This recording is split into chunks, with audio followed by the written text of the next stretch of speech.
Jeff. It's been a while since I've gotten to sit down and talk with you guys. When did you guys go through your assessment? May of 2025. May, right. So it's been 4 months now. Yeah.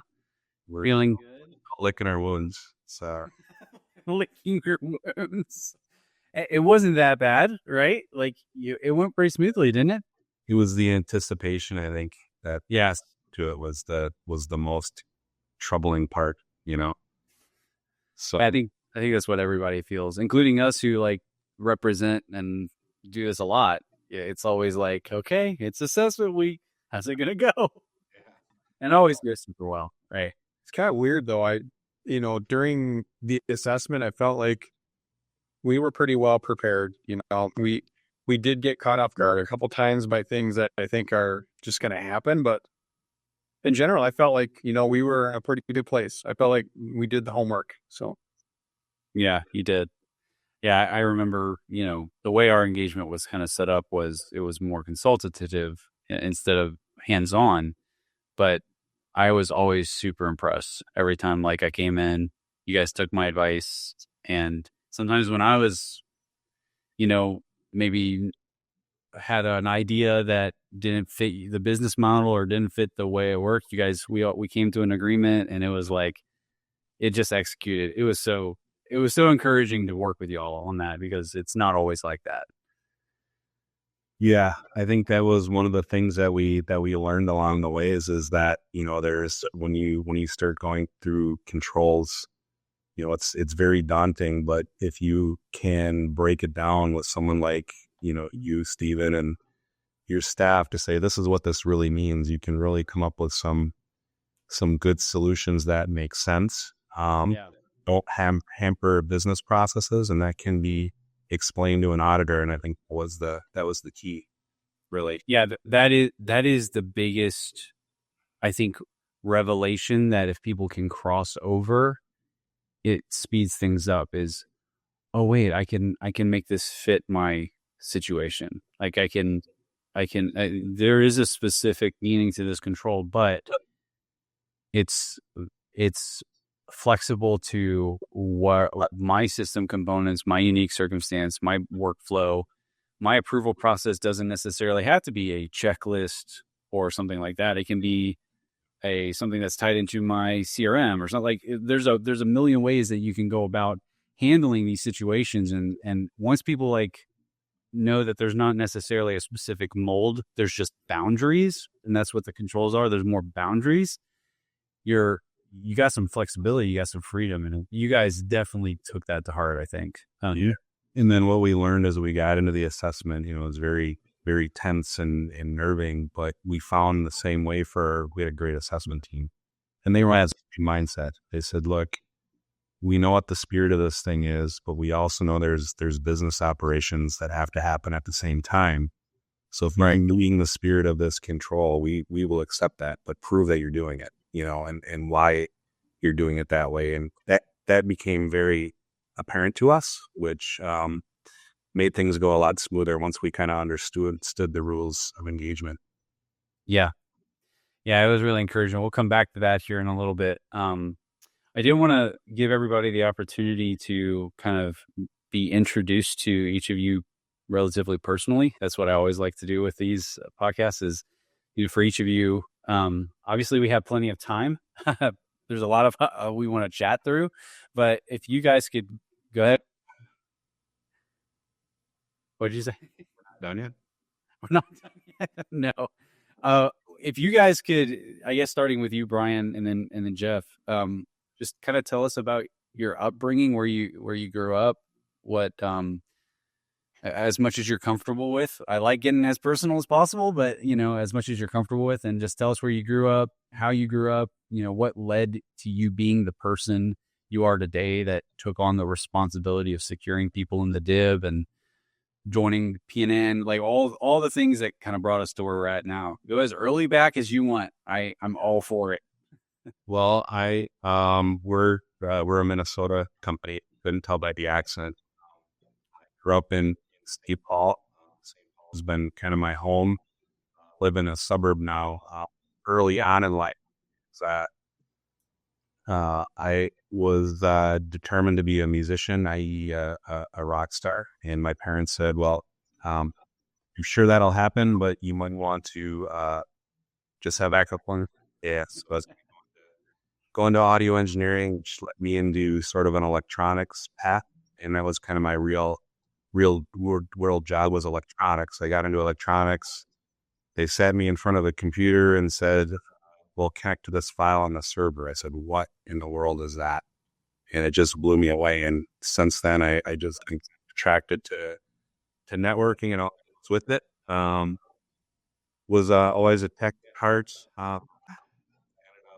Getting an entrepreneurial spirit and sort of the transition from, a tech person to more of a business owner. And that's kind of where we're at right now. Networking, data center services have always been kind of my jam. But with kind of the evolution of the industry, we've got into more of managed services.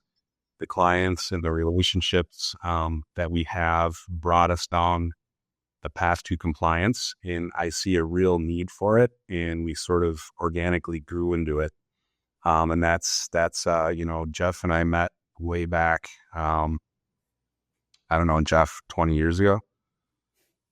1995. Yeah, 1995 at a Fortune 1000 company, 500 company. We both kind of bought the corporate life, and Jeff was our compliance area was growing. He has a lot of experience in that. We're taking it very serious and growing that into the business. So we brought Jeff on to kind of lead that up, and it's been, just a journey since then. And we're hoping to grow that and keep going. So our clients are depending on us. I believe in the mission. I think it's, honestly, we have to protect our infrastructure and our resources. I firmly believe we're super happy to be supporting that. Jeff, you take us back, brother, man. Take us back. Yeah. Oh, I take us way back. I'm old. So yeah, starting at the beginning. So I'm a Marine brat. I was born in Hawaii. My dad was stationed there. My family was there. We moved to Minnesota in 1969, and I've been here ever since. So I from the Twin City area. I raced motocross for 20 years. I'm into drag racing. I probably should have been a mechanical engineer, but I'm not. I've been in IT so I graduated from high school. That fall, I went back to tech school because I'd been in tech school during high school. Went back to tech school in the fall, finished my associate's program, and got hired by 3M, and that's where Brian and I worked. That's where Brian and I met. So What was the name of that company? 3M, Minnesota Mining and Manufacturing. Yeah, 3M. Yep. Scotch Tape. The Scotch Tape. Yeah, at the Home Depot. So Brian and I met there, and we hit it off right away. We're both very solution minded, very technical minded.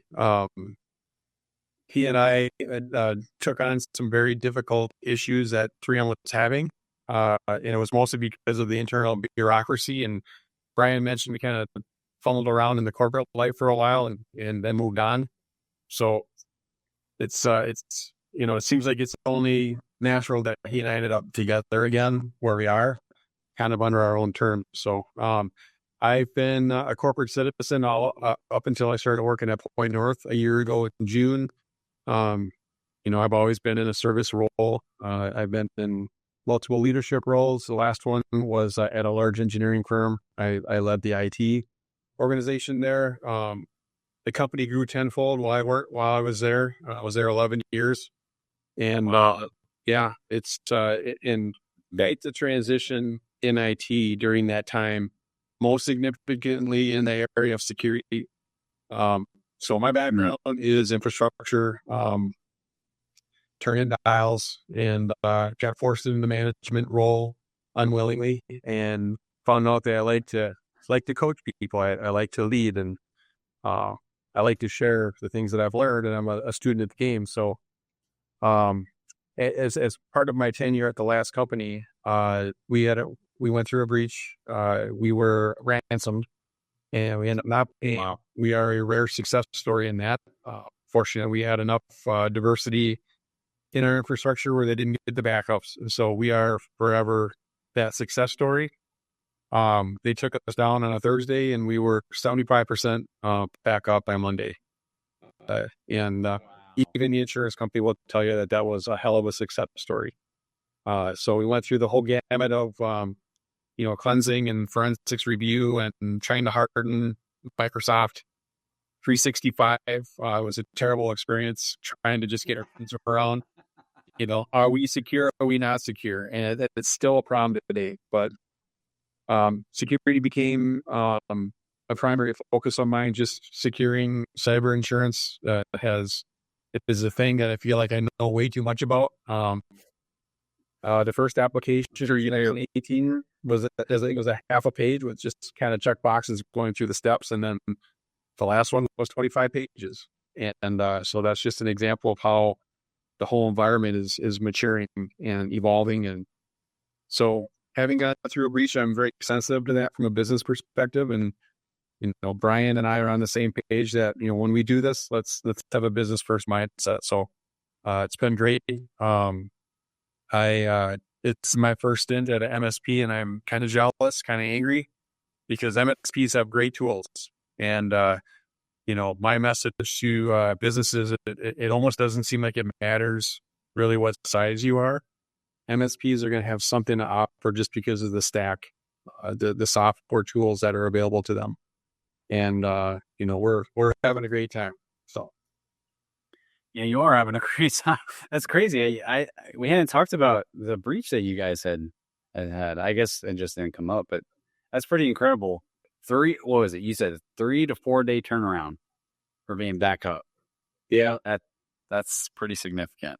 And I'm sure we could use the rest of our time to talk about what I've learned through that process. It is information I think needs to get out there, right? Because I think, what I tend to do as a CISO is engage our clients and just make sure that they're aware of some of the basics, right? Don't wait. If you have a cyber policy, don't wait to get to know them.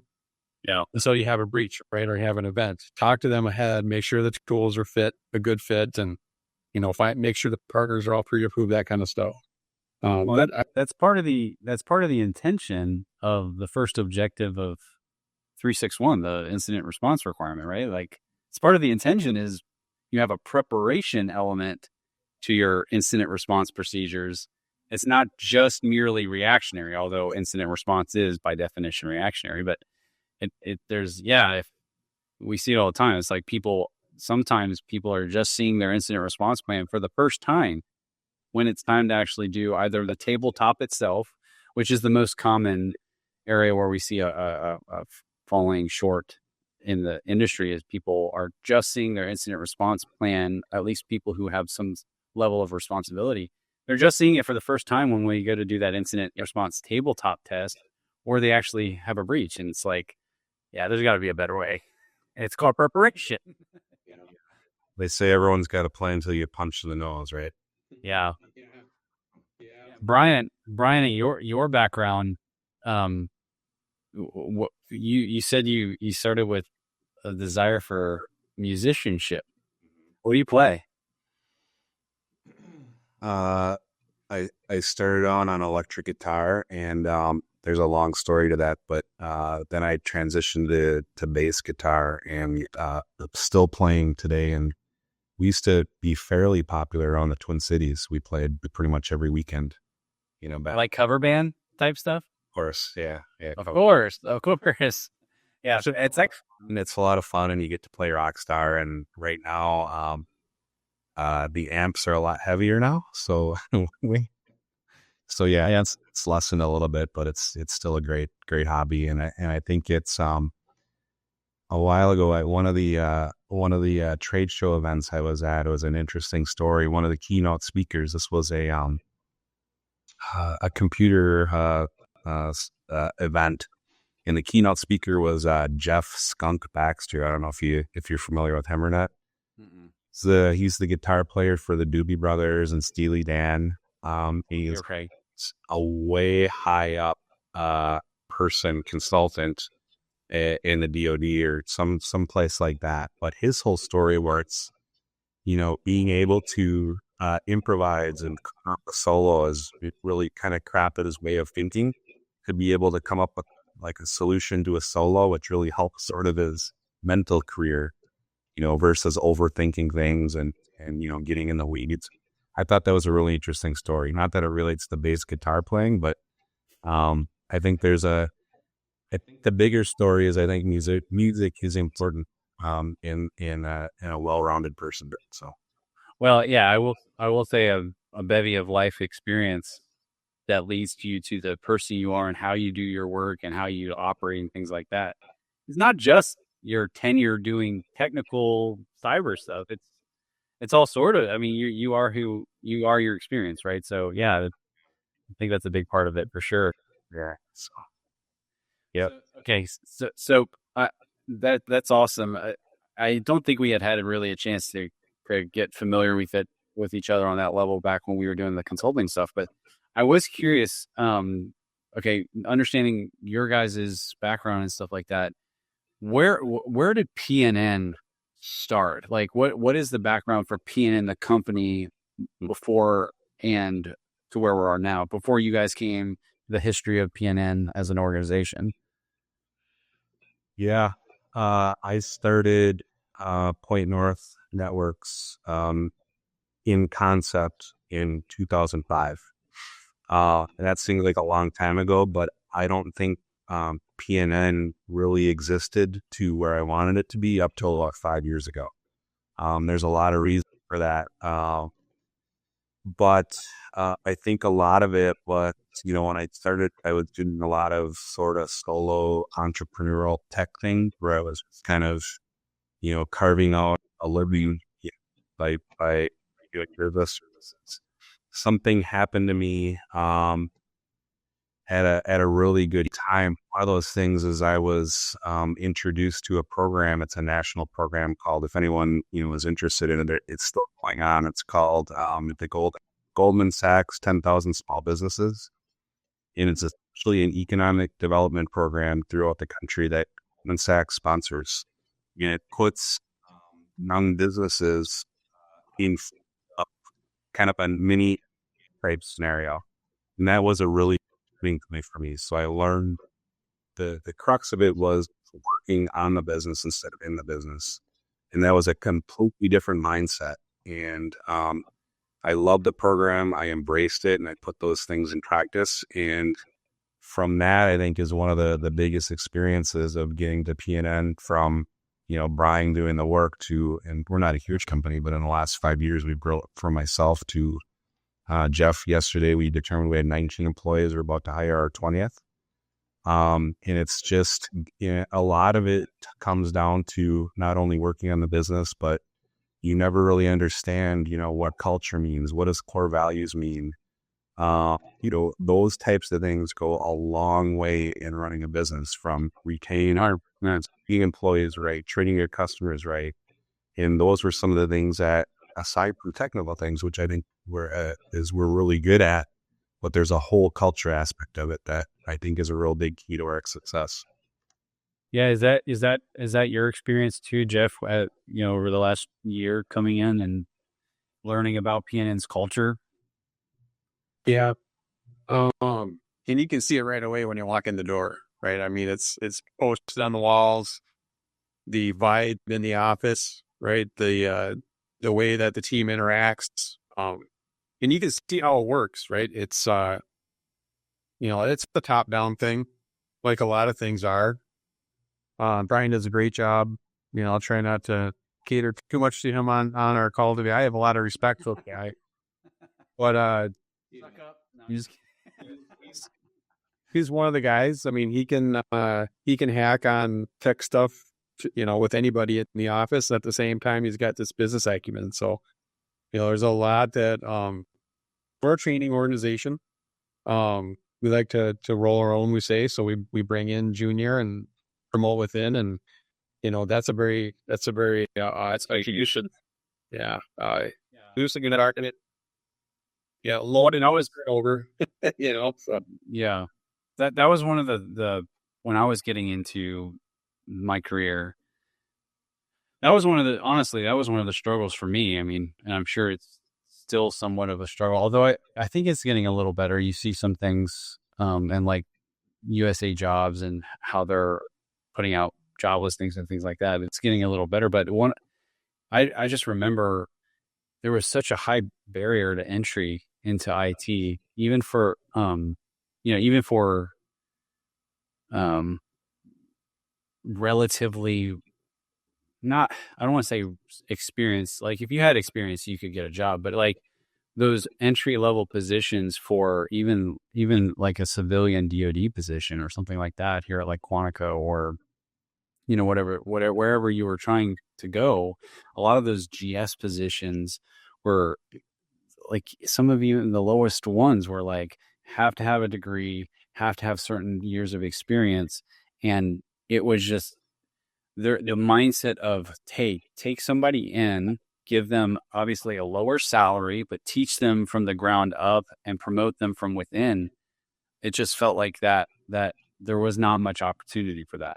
And I remember always complaining. I was like, somebody just give me a shot, teach me a couple of things, and then let me grow. So it's really cool. And that's what happened at my company. I did end up getting a certification, the A+ way back when. And then they hired me for a junior sysadmin role, basic sysadmin stuff. And that led to me being exposed to CMMC and becoming involved in like the cybersecurity stuff. So it was just like, give people those feet in the door and then let them prove themselves. And if it doesn't work out, it doesn't work out. I know there's, to your point, Brian, there's business costs associated with, and there's risks with that approach too. Well, to us, it's word to the benefit, right? Because if you bring somebody in that you can tell people that are,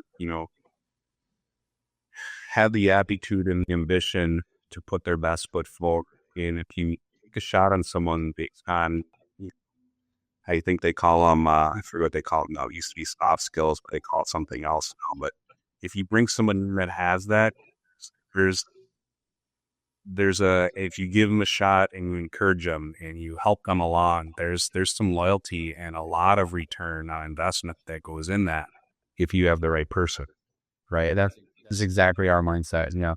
They're going to work hard for you because you gave them that shot and you nurtured them and did the right thing for them. That's going to be return that in my opinion isn't measurable. You can measure it in business, but from a personal aspect, to be able to know if I leave this company that I'd help people along the way and made them into, a productive person and on their IT journey, that's just rewarding outside of business. Yeah. Yeah. So I guess, one of the things I did want to ask you guys, back when we started down our relationship journey, we were, this was obviously over a year ago, but probably closer to 2 years ago now, maybe a year and a half, where we started the whole, let's train on your GRC efforts. Let's train on, the requirements and things like that. But one thing that I don't remember if we ever even talked about it was what was the pinnacle point for you guys where you determined, oh yeah, this is probably something we need to worry about or focus on? I think it was always a focus, just because we have some high value clients that have been in this space, which kind of brought us along through it. And I think there was the thought of, we can talk about, business and culture and all that, but to be an entrepreneur and being in business, there's some competitiveness in that too. Yeah. And I think it was outside of that for us, it was, we're dabbling in this. This is a stepping stone for us. This is a challenge for our company, and it can also meet a need. And I think it was, we're the type of company now that tackle it. And we made it through. There's a lot of companies that are, but it's no joke, right? In this, and it did exactly that. If anything else, it made us an overall better company. And it proved to us that we can overcome some challenges.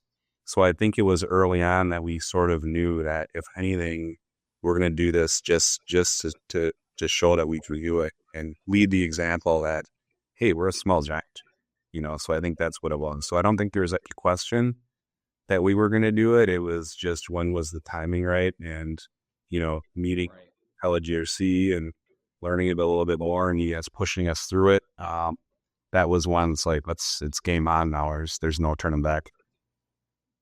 Jeff, what are your thoughts? Yeah, just the point north. You were involved early on too. I was. In fact, before I came to Point North, we had. I mean, I've always stayed in touch with Brian. I was a customer of Point North before with the last company, and we were working on technologies that are used in the enclaves now. A long time ago, and he had clients that were working on putting up solutions that could serve DoD. So we've been learning a long time, and for me, it's kind of contagious, right? Where you are presented with an issue, and you got some technology that solve a problem. You think, man, that was great. Let's do that again. Let's move on to the next thing, And to me, that's what CISO it's kind of been for us, right? Is first understanding the requirements or the criteria, and then coming up with solutions for that. And you guys knocked it out of the park for us, right? There were things that weren't clear to us. You read the control, and your mind just goes out into the stratosphere. You're just envisioning, oh my gosh, right? You're not wrong. And then you present. Then in our case, you guys gave us some templates. And it was, I call it the big red easy button, but now it just made sense. You mean, this is what that means, right? It doesn't mean re-architecting the way that you're running your business. It's okay, right? If you do this, the simple thing, and be able to prove that you're doing that, then you've met different criteria. Right. It's heavily, you're right. It's heavily understanding the intent behind the control. We use this phrase, the spirit of intent, kind of like in legalese, mens rea, what was the intention behind this thing?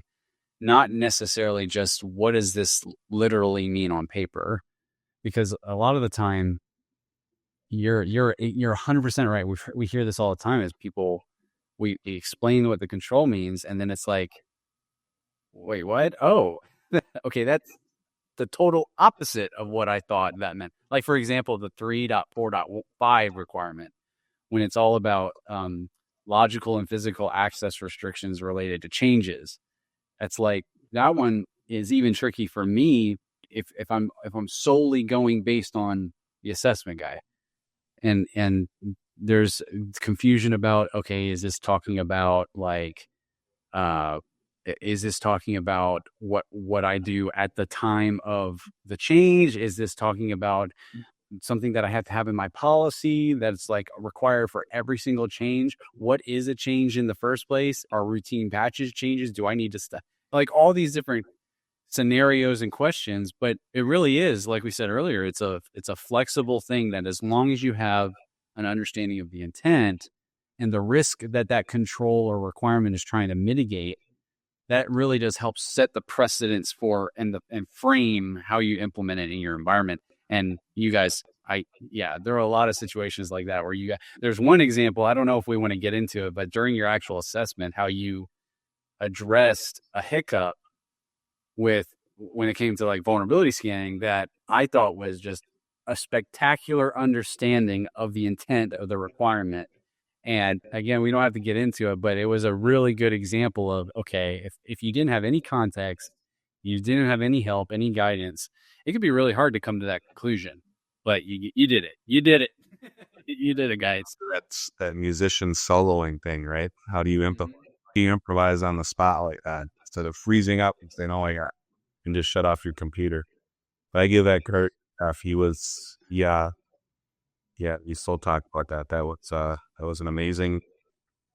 That's a drum solo. I'm a drum hack, so it was a drum fiddle.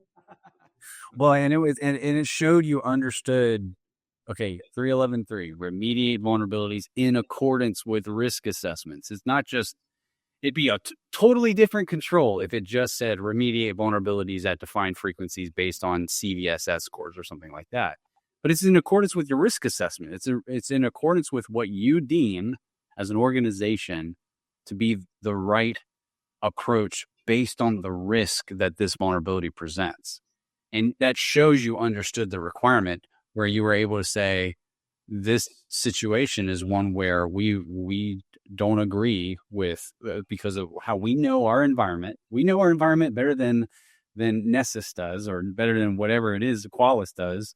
And in this particular situation, it's almost, if not a false positive. It doesn't affect us in the same way that this vulnerability over here affects us that we did fix. Yeah. It was really good. Yeah. Jeff thought good on the fly of that. I also give our assessor credit too, just because of that. It's like, well, I can't argue that. You know, it's you guys know your requirement. I don't know it. It's plausible to me. So we're trending that here. It was beautiful words to hear. It was awesome. Yeah, it was awesome for you guys to tell me that after your assessment. I was like so excited. I was like, yes, they got it. Yes, they get it. Oh, awesome. Yeah, we have that conversation a lot with clients. So we are talking to a lot of clients. The phone's been ringing off the hook. That's one of my next questions. Yeah. So, but talking to a lot of clients, that's really the approach that we take is, this is your program.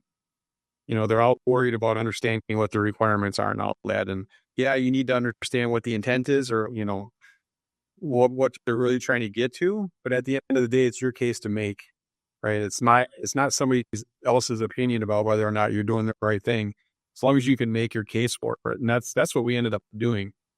And that's a great example. So, but yeah, there's a lot of misinformation out there. I think that's what's going to keep us valuable in this conversation for a long time. Yeah, it's why we have to keep having it. It's one thing I think about this sometimes where, and we're going to try to start venturing off into other, GRC efforts and things like that for sure. We want to be helpful in other areas too. But, I think to myself, is it going to get old to keep talking about CMMC? Is it going to get old to keep talking about 32 CFR and 48 CFR and all the updates there and what people are expected to do, blah, blah, blah. And it's like, wait a second. That's not why we're here. We're here to help people make informed decisions. And if they want to use us in a business relationship and pay us to do something so that we can make their lives easier, great. But at the very least, let's knowledge share. Let's be consistent. And that's kind of the perspective I keep coming back to. And also engaging with partners like you guys. So that's one of my next questions is, first off, we talked a little bit about PNN's history, but what is it all that PNN offers? And if you could, in a concise way, can you kind of tell, especially you, Brian, being the, kind of founded it all, right? Can you just tell us all the things that you guys offer as an MSP with this unique, not just this unique enclave, although I always please talk about that, but also your actual hands-on services, IT white glove services. Yeah, that's I mean, you hear MSP and I even talk this with prospective clients or, prospects is, they're looking at other managed service providers and they're looking at our quote and they're, looking at the other quote and then it's, same stuff, right? You got, ER and RMM and I said, what's different here? And I said, you know what, tell me about the services. And I'm going to say, look, the stack is the same as any other managed service provider, but where we're different is how we approach business, right? We're not just the IT nerds that are going to work behind the scenes. And I think, with some senior leadership like myself and Jeff, and we have other people here that are very business oriented and understand, what it means to be a successful business. And I think that's outside of the tech things, that's one of the areas that we shine. So we're very much focused on an EOS type operating system, which we want to align with others in that and aligning our tech stack, whatever that might be, with legitimately helping a business grow. is part of that. So, if you get into the back end services, we're very diverse, starting with our private data center, which I think is you're looking at some of the Gartner reports and things like now, a lot of that stuff is coming out of the public clouds and back down, and I think, we're starting to see more of that where that's a big differentiator for us. You guys are doing, backups and cloud services. Well, tell me about your cloud. Well, our cloud's right here and we can point to it. You want to come see it? That's a big thing for us is those data center services, the standard MSP services, the business alignment services. And then on top of that, we're overarching it with a compliance service. In compliance and security doesn't need the best EDR tool. It means, how do we align this with your business? Let's look at it from an administrative approach and what does it really mean and what are you trying to accomplish? And I think those are some of the differentiators. We got into the CMMC space. I mentioned we were working with, and this is for any MSP that's getting into this, aside from the new business that we're getting, but it really changes the tone with the OSCs that we're working with. We've been working with customers that have been trying to get this thing done for a long time, and we offer advice, and it's like, don't worry, PNN, we, sit this one out, we got this. And as we got closer to assessment and to being assessed and now being certified, it's PNN, you think of this, you think of this, what do you think of this, guys? Can you come in to the point now where we're running some of the compliance areas that we weren't even, considered before. So it's real from that aspect, it's really changed the tone and it's helped us a lot. So it was a gamble, but we're starting to see some business results from it too. So.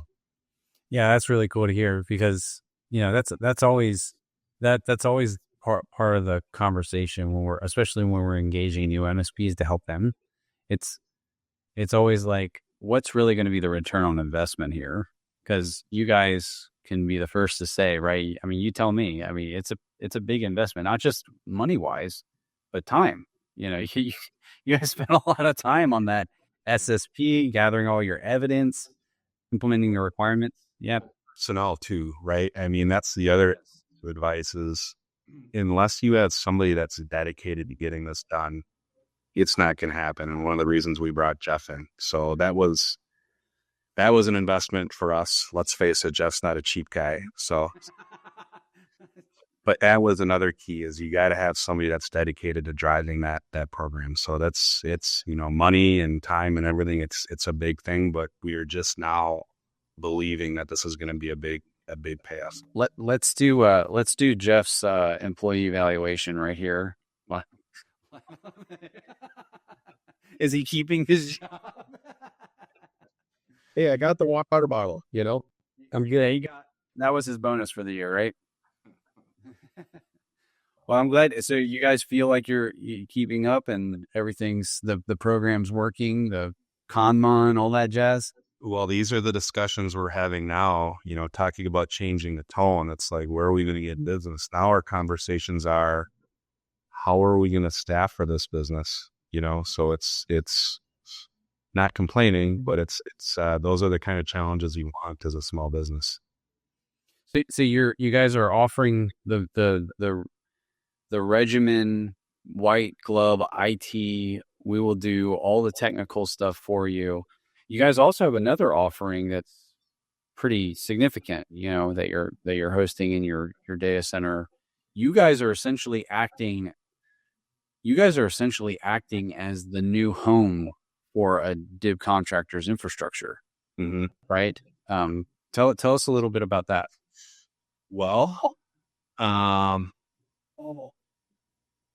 our solution is, if you look at, when we're talking with small businesses, the conversation is, we can't afford this. This is really gonna impact our business. Our small contracts aren't worth this effort. Once you learn about CMMC and what the requirements are, and the first thing we learned from you guys and others is shrink scope as much as you can. Take as much out of the equation as you can. You're going to be better off in the long run. Right. Well, how do you do that? There's several ways you can do that. but for us, with the full breadth of services that we've had, why not do that for a client for a monthly fee? So through our data center, and we can get into the whole intricacies of going through data center services and cloud and not cloud and FedRAMP, which makes my head hurt. Yeah, many conversations about that. So we've developed this in our data center. We will probably get people that are not going to agree with us, but the important thing is that who we work with do agree that, we're not cloud and we can provide this service and we can meet compliance. And that's a whole nother conversation. We can go there if you want. But our solution is very much geared towards small business that wants to stay. And let's face it, I think the DIB has a challenge with these small mom and pop shops just dropping out, because of the challenges and the costs. And I think we can solve that by allowing to have them continue to provide their service and product at a much lower cost and a much, much less obligated fashion in traditional CMMC sense. Yeah. That we've seen. I remember early on when it was right after COVID hit, we had one client that we were, planning on doing a significant amount of work with. But after their budget reviews and after they were looking at the income that was dropping off because of, the adjustments that were made from the pandemic and all this stuff, they had lost some revenue to the point where they were struggling to even, pay payroll. And so I remember your concern, the problem you guys are trying to solve is a very real one, because I remember one of the representatives from that company, we had a regular sync with them to try to prepare for the next steps of actually kicking off a full-on engagement. I remember them calling me crying and being like, we can't even make payroll. We're having to let people go, and it's just not worth it for us. And so, I have seen a couple things, in the industry where people are, flexing a more affordable service that is then meshed with maybe over promises. But when you look at the actual service, it's a little challenging. But enclave services like your all's that are intended clearly and transparently up front for small businesses that are trying to stay in the DIB, not have a super large scope, but have an infrastructure that they can work from. And then you guys are in tandem with that, the MSPs for that environment, the administrators, the provisioning authorities, all that for that environment, I think just makes sense.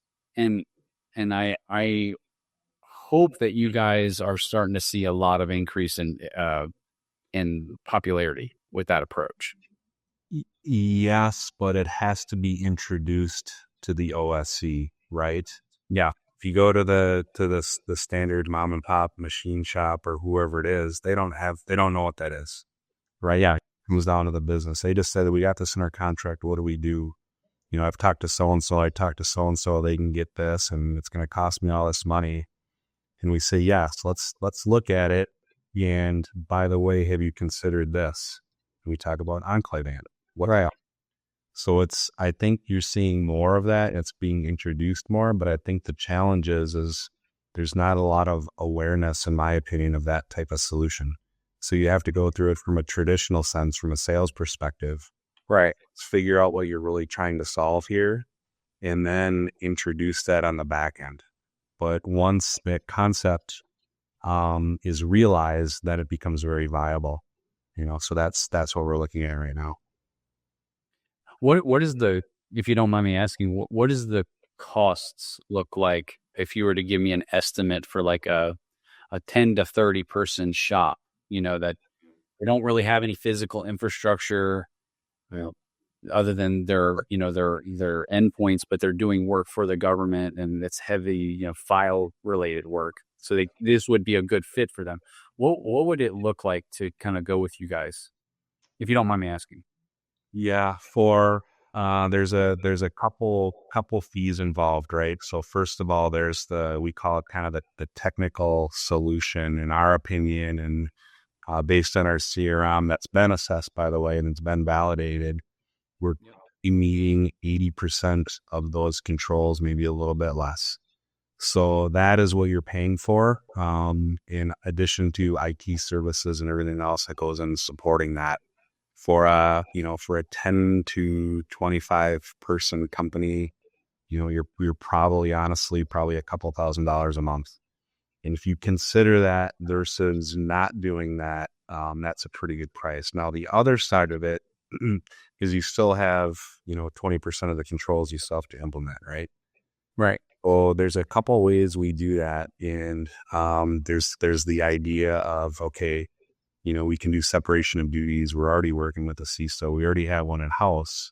So we can very easily hand that CRM over with our implementation statements that can be very easily integrated. Now you just have some administrative tasks that you have to accomplish, and we'll help you with that. We'll work, we'll provide that. The other side of the services, we call it kind of the last mile services, where we can do the last mile services for you. And that's, let's craft your policy procedures. Let's make sure you're doing a cybersecurity training.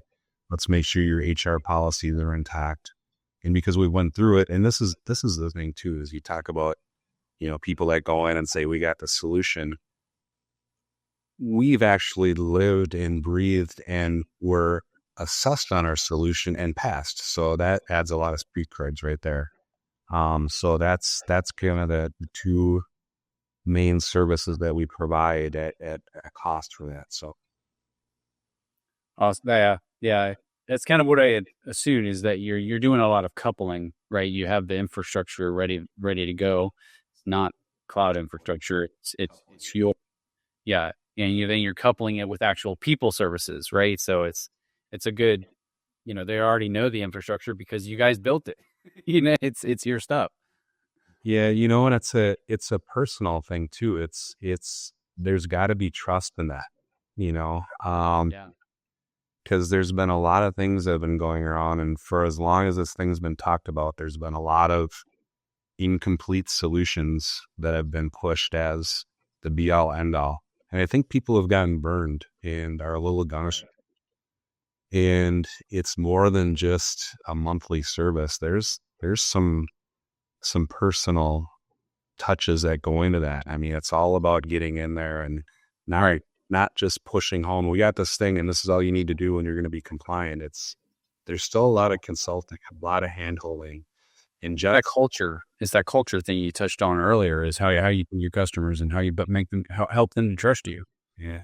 And a lot of it is, Jeff is really good at this, and I bring him along to all the pre-sales meetings, but look, OSC, it's going to be all right. You're under stress right now. You have this, we can help you through it. And just as he talks about, look, we're going to build this out. We'll help you understand that, we can tweak this. We're going to walk you through all these steps. What do these things mean?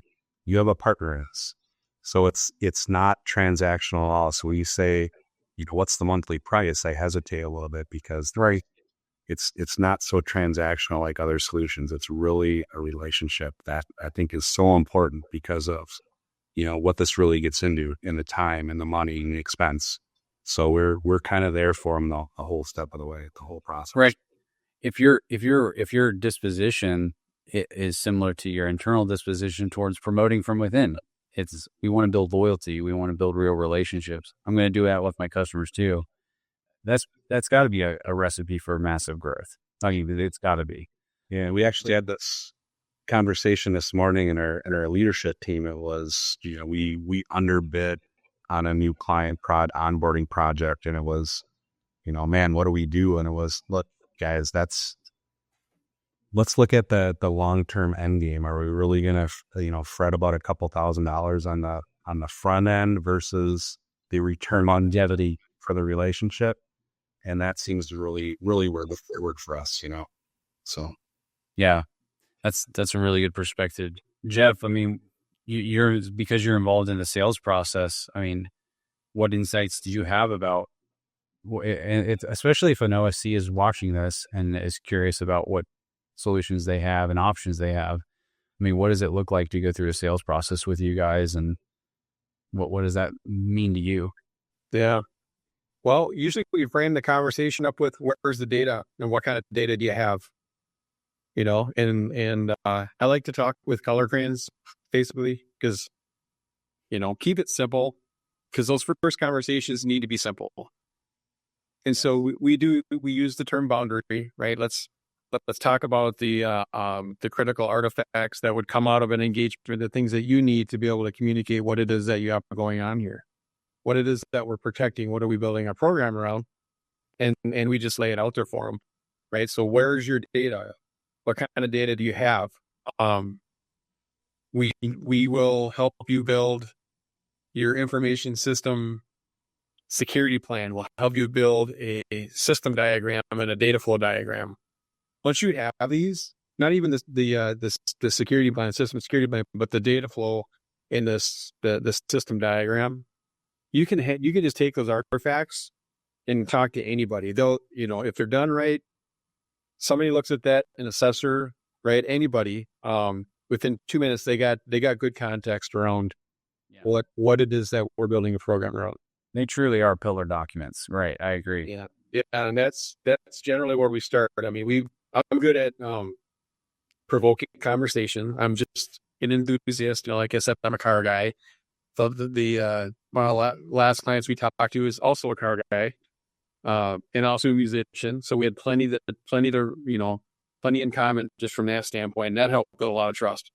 But they were very confused. They were engineers, right? God bless them.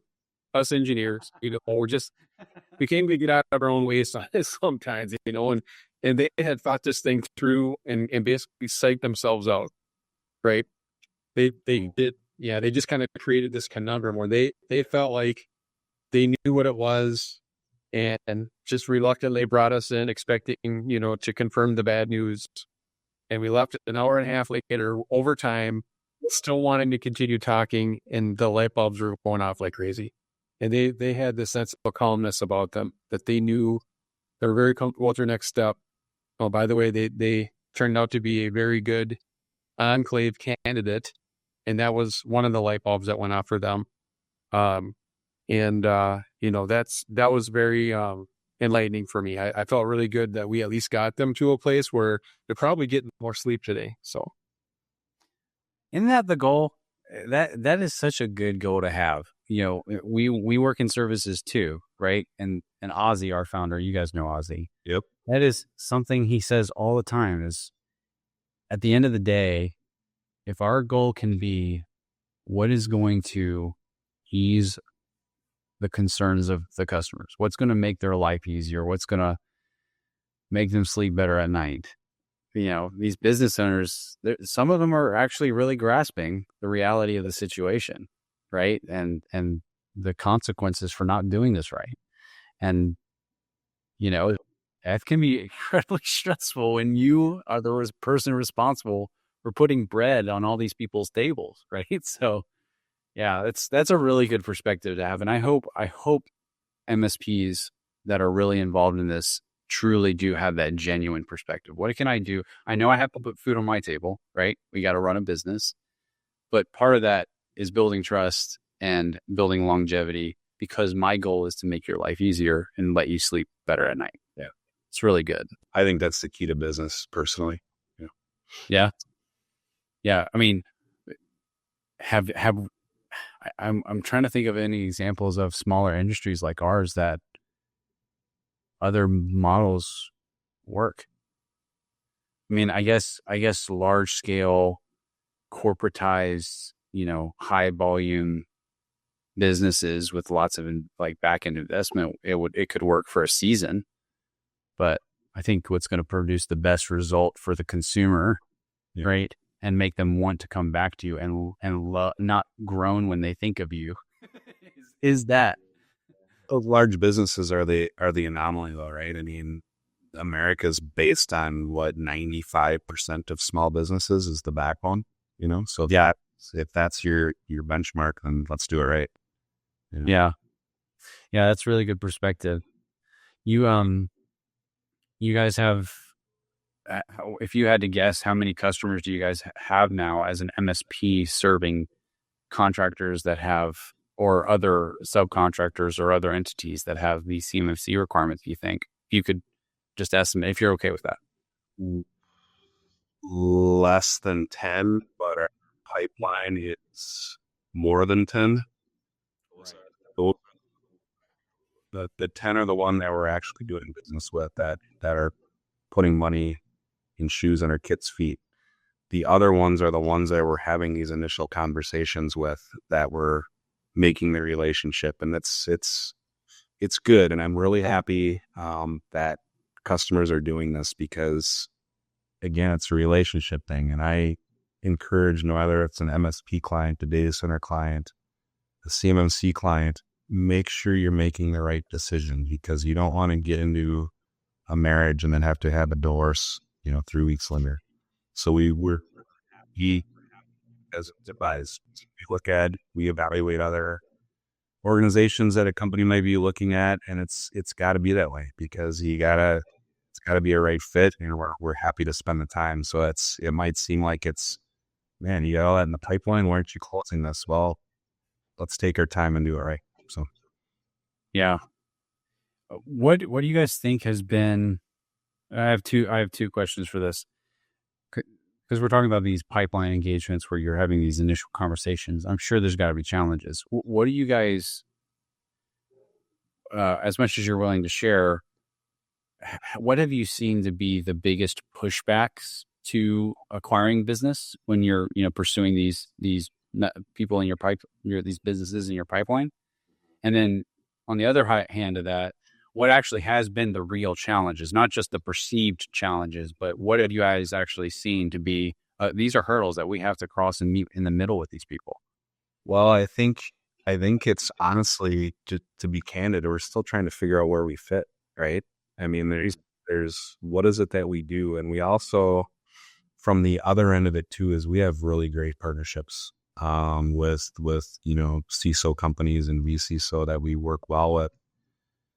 But but we're also very, very talented ourselves in a lot of different ways. So how can we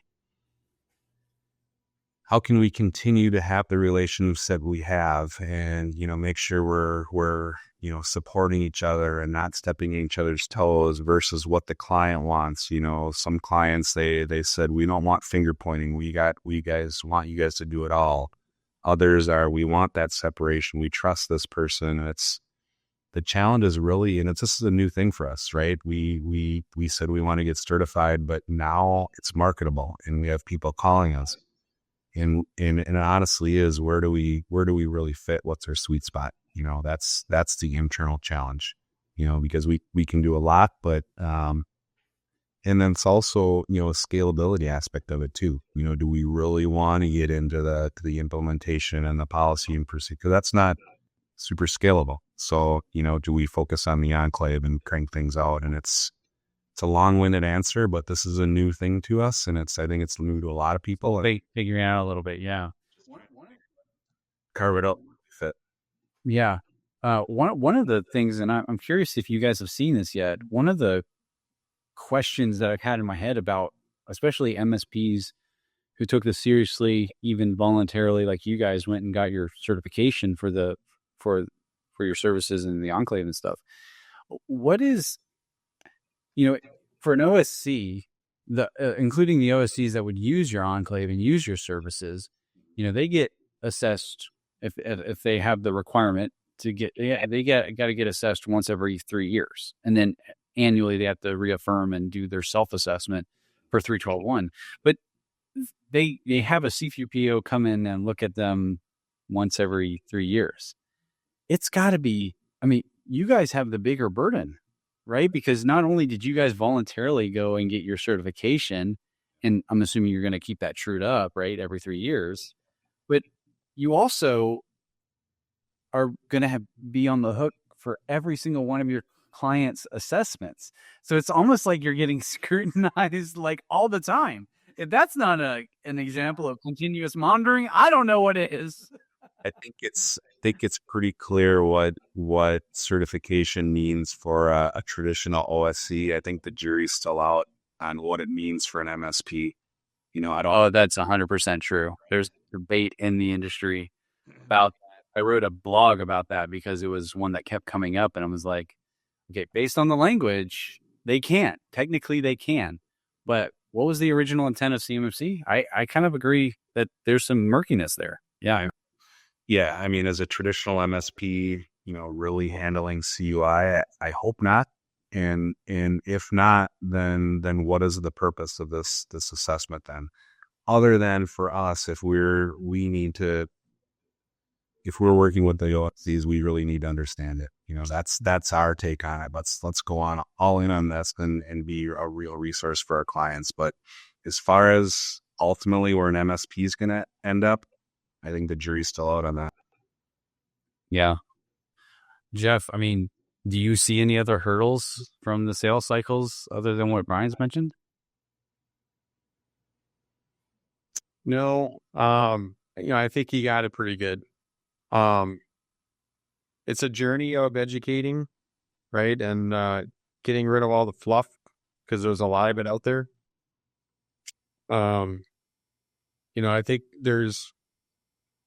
I think we've developed the ability to get to brass tacks in a hurry.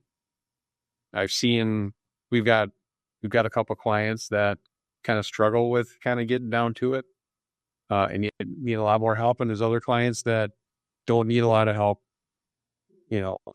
understanding, right, what it is that they need to do. But our job is to help them get there in a hurry.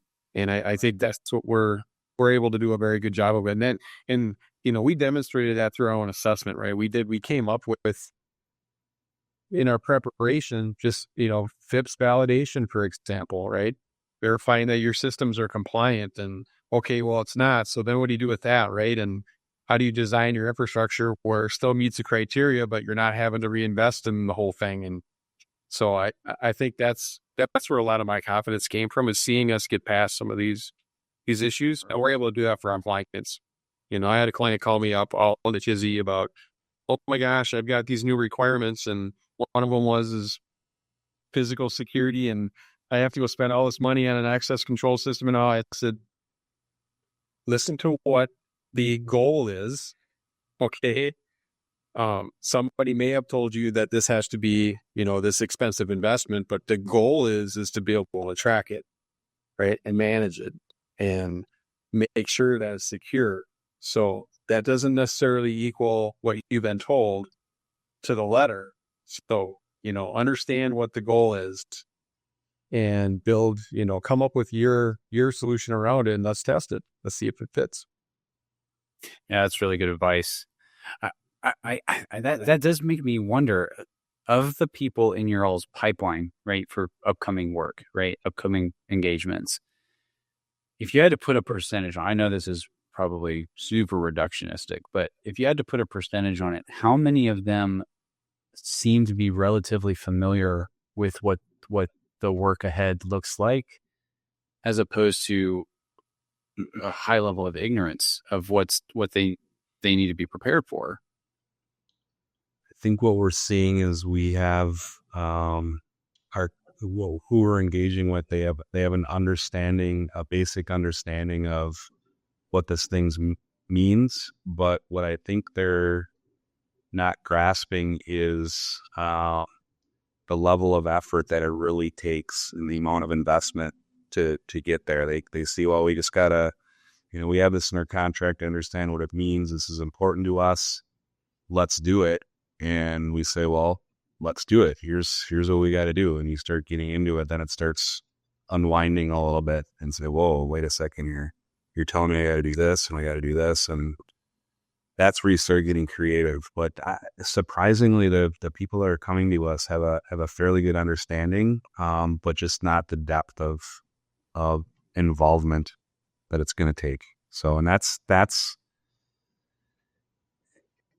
and you go into a conversation, and I hate to be the one that says, you understand, all the work that it's going to do, because I don't, You want to scare them off, right? Oh, yeah, off, and I don't want them to be discouraging, but at some point, reality's got to set in. So Right. It's got to be honest. You got to be honest. Right. how do you do that to encourage them to stay in the div and continue to do good work, but, have them understand what they're in for? That's another challenge that we're facing. Yeah, I feel like that is, whether it's MSPs or whether it's, our service engagements where we're just trying to, help people get a more consultative understanding of things. You guys remember it when we went through it.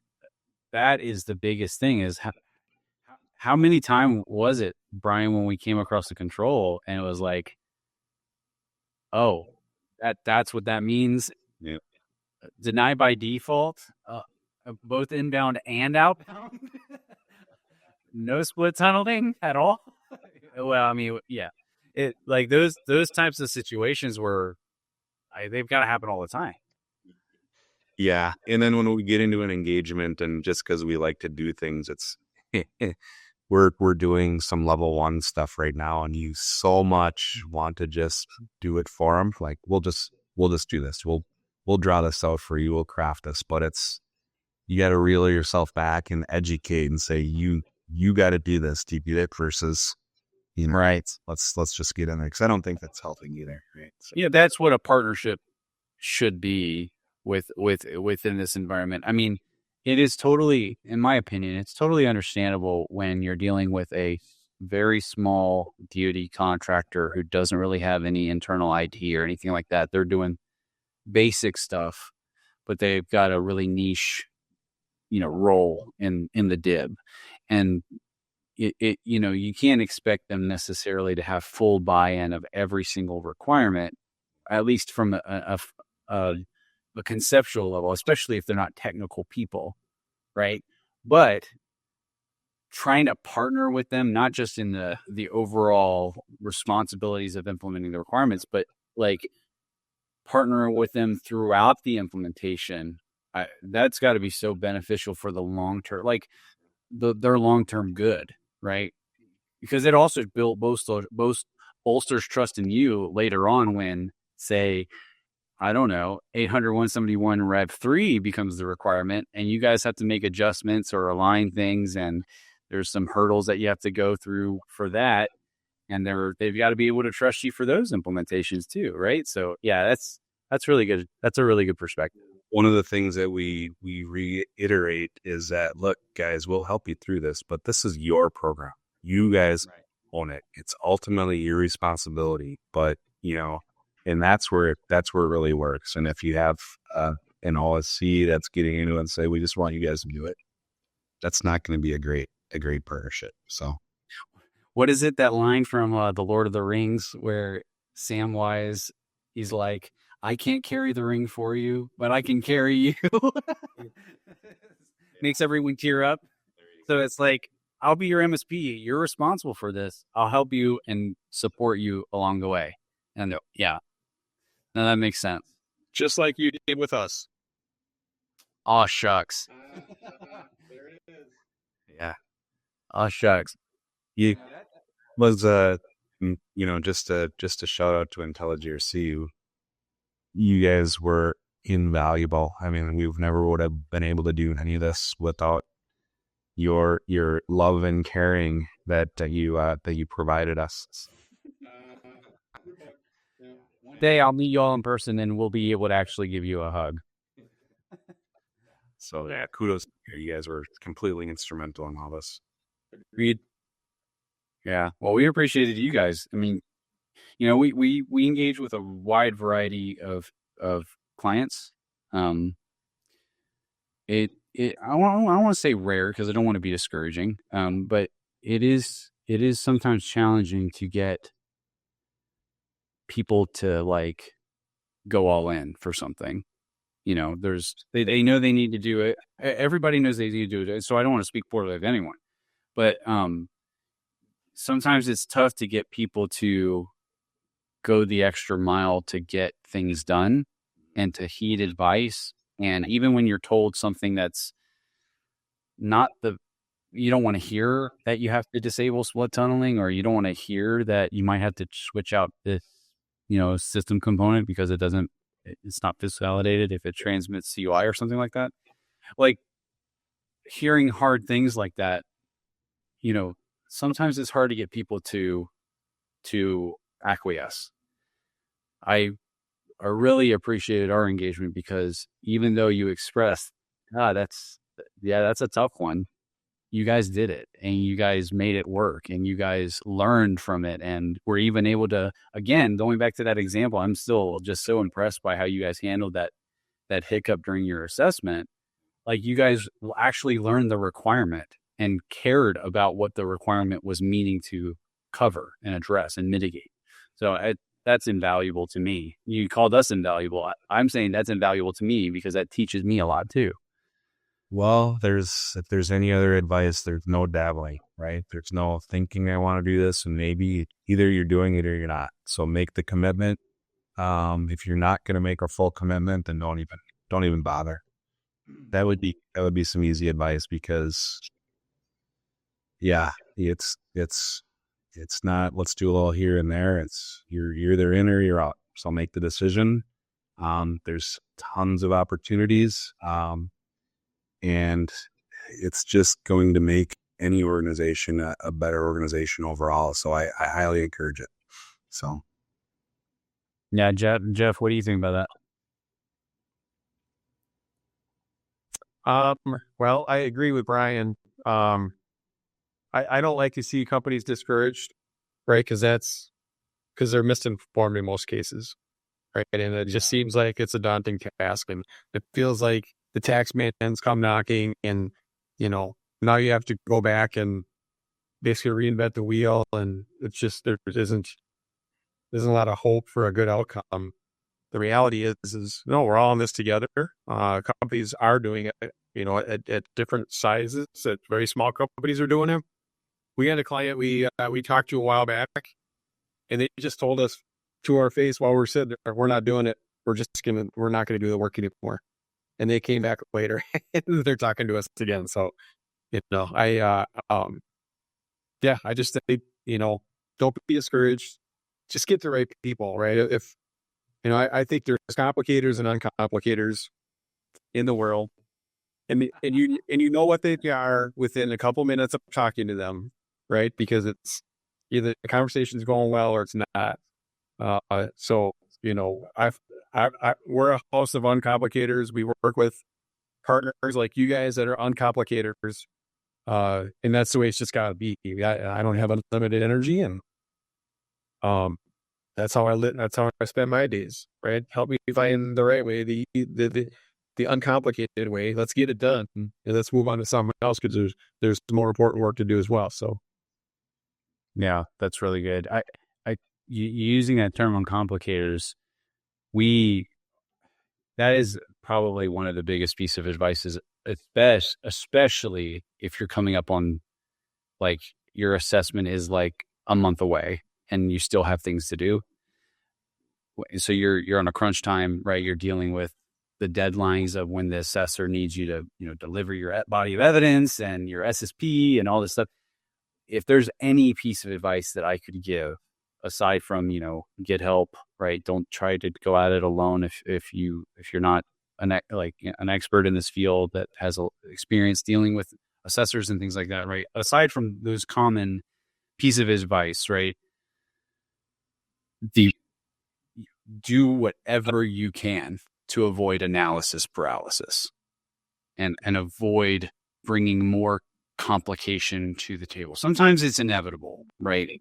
You have something that gets brought up that's scoping related, for example. Oh, I totally forgot about this cloud service that we have an API backup, an API backup integration where it takes a copy of this, cloud portal that, has CUI in it. I totally forgot about this, right? Oh, okay. So that is a complication and an inevitable one, right? It's you have to deal with that.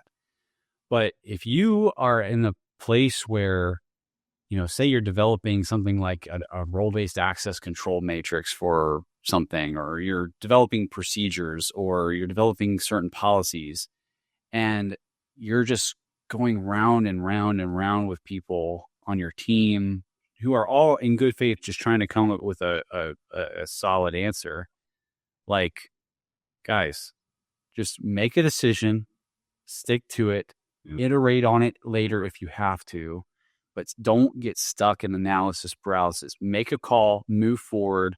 And if you have to go back and do something over again because it was the wrong decision, at least you made progress with other stuff. You didn't get stuck. So totally agree. Don't be complicators, be uncomplicators, and don't get stuck in analysis paralysis. Somewhat related, but I have a little bit of a electronic notebook of inspirational quotes that resonate with me. Oh, do it. One of the top of my list is it says that the people who win at life aren't the ones that are the most smartest or prepared. It's the ones who start. So so the ones that do. Yeah, that's really good. That's really good. We're just a couple more. No, just you guys got anything in the near future? You guys are fun stuff you guys are looking to do, or any big projects coming up that you know of? We got ice fishing coming up. Hey? I'm just kidding. I'm just kidding. Drink some beer and fish for walleye. Fishing, ice fishing. I've never done that. Yeah, it's a thing. So, where do you guys go to do that? Well, we're in Minnesota. That's the land of 10,000 lakes, so right out the back door. No, I don't do a ton of it. I go I do a family thing with my uncles every year. We go up Super Bowl weekend to the Lake of the Woods. So if you look at Minnesota, there's the Minnesota, and then there's the upper part of Minnesota, and there's the nipple of Minnesota up on top. That's where Lake of the Woods is. So we go there once a year, and I get my fill. So that's enough for me. It's not that cold up there to make it ice, right? No. Yeah. We're just saying, you guys have got to be cold like into May. Well, yeah. I store up my reserves all year long, so I'm good. Oh, yeah, me too. Like, yeah. Jeff, you got anything fun coming up? We're excited for this upcoming year. I mean, we've made a lot of investments in our organization and in terms of staffing and resources and CMMC, and we are going to be doing some annual planning for next year, and we have a lot of good things on the horizon. So from a business perspective, man, we're ready to go. So yeah, we just did up a couple more compliance projects. We're in the middle of another one Brian mentioned where our roles changed for that client. They've asked us to lead that project. Good. So, and yeah, just look at the pipeline and the conversations that we're having. It's going to be busy. It's going to be busy for a while. And, that's the next challenge is how do you handle the growth? How do you meet the demand? Because we want to serve. And I think we're already on a good track, right? Brian mentioned partners. We work with other CISO, BCISOs, consultants. They're feeding us work because they don't do it all like we do. And that partnership works great. We don't need to be the main point of contact for all these clients. There's enough work to go around. So I've had this tracker on my board that just says, in quotes, "It's coming." And I don't think Brian believed me when I came on board, but I think he believes me now. So, yeah, there's enough work to go around for everyone. I mean, we're consulting with other managed service providers. We consider our friends. Oh, sweet. We do.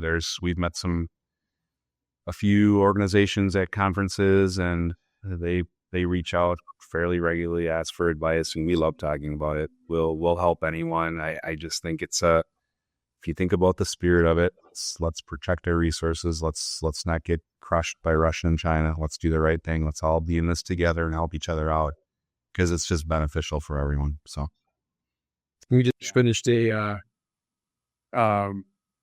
project that I had that is coming up with the brand ambassador program. a bit of a reach out program with some definition around, who would we send out on the beat? What kind of things would we focus on, like this, right? This discussion we're having today, seminars. We've defined some KPIs. How many of these things do we want to do in what time frame? And that's pretty exciting because there's a great story there to tell, and I think a great opportunity to serve through that. And we've got great contacts. We haven't mentioned it, but we've got Navy chiefs on staff, right? We've got resources plugged in deep. You guys are one of them, and I think that's what makes us important is we'll remain plugged in and informed and be able to continue to be a resource. And I just did a speaking engagement last week at an industry conference. We didn't know what the questions were going to be, and we got quite a bit of feedback, good feedback. It was a great networking event, and it's funny what you learned that you didn't know you knew until those kind of moments. So, yeah, that's awesome. Well, any starting with you, Brian, any last minute advice for contractors, your current customers, prospective customers, anything that you want them to know? Yeah, I think we said it all, but to summarize is, there's resources out there. There's partnerships. Make sure you're aligning with the right partner because it is a partnership. It's not transactional. It's find who you're comfortable with, and a lot of times it's maybe not the most cheapest or the most expensive. It's who's going to help you long term. So that's my advice is, look around and make sure you're aligning with who's going to help you on your journey. So great advice. Jeff, anything from you want people to know? I like what Brian said, the partnership thing. It's not competition. There's plenty of work to go around. I think we all something a little different to offer. Like I said, we've got Navy veterans, active Navy on staff, right?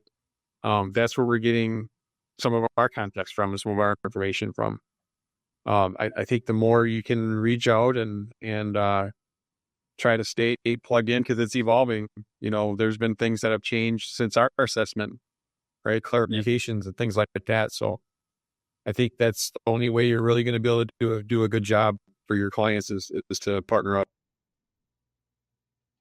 100% agree. Well, Brian, Jeff, please tell us where people can get in contact with you personally, like on LinkedIn, but also how they can reach out to PNN if they want to set up time to talk and see how you guys can help. Yeah. Well, our company is called Point North Networks, pointnorth.net.